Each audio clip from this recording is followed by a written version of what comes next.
My name is Zack Mischo. I'm with the National Postal Mail Handlers, Local 321. Well, I'm on the release staff, and today I'm making calls for Joan Fitzgerald for CD2. Primaries are tomorrow, so it's crunch time.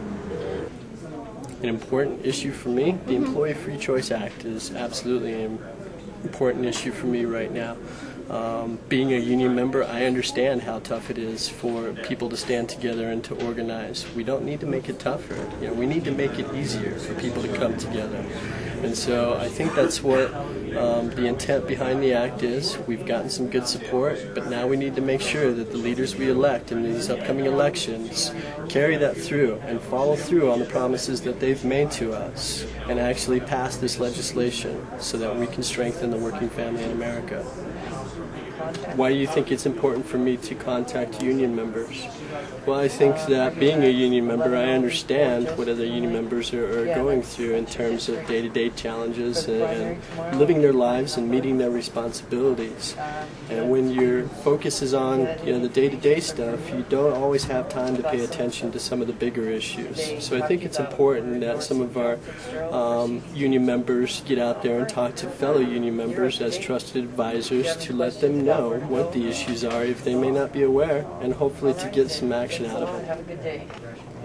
Well, again, I think that it's important that everybody get involved at this stage of the game, and getting out the information is step one to getting participation from some of our other members.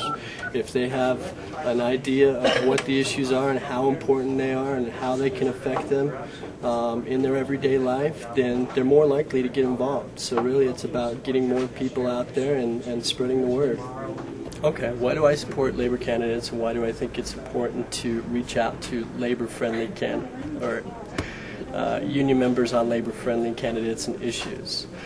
Well, I believe that at one time, this country was at its strongest when unions were at their strongest. We have gone from something like 43% of the country being organized down to about 7%.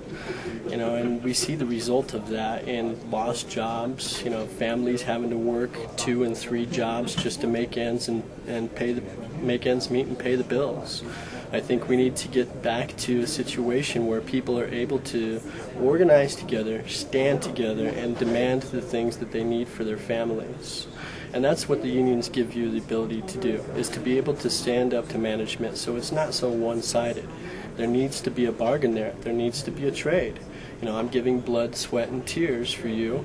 There should be some reciprocation and the ability for people to provide for their families, the basic necessities. Everybody should have that opportunity, and that's what unions do for people. Why do I think it's important for people to come together in times like this where it's so tough for working families? Well, like I've said before, I believe that democracy demands participation. And if we're going to have a part in determining our future, then we need to get out there and say what it is that, again, we need for ourselves and for our families.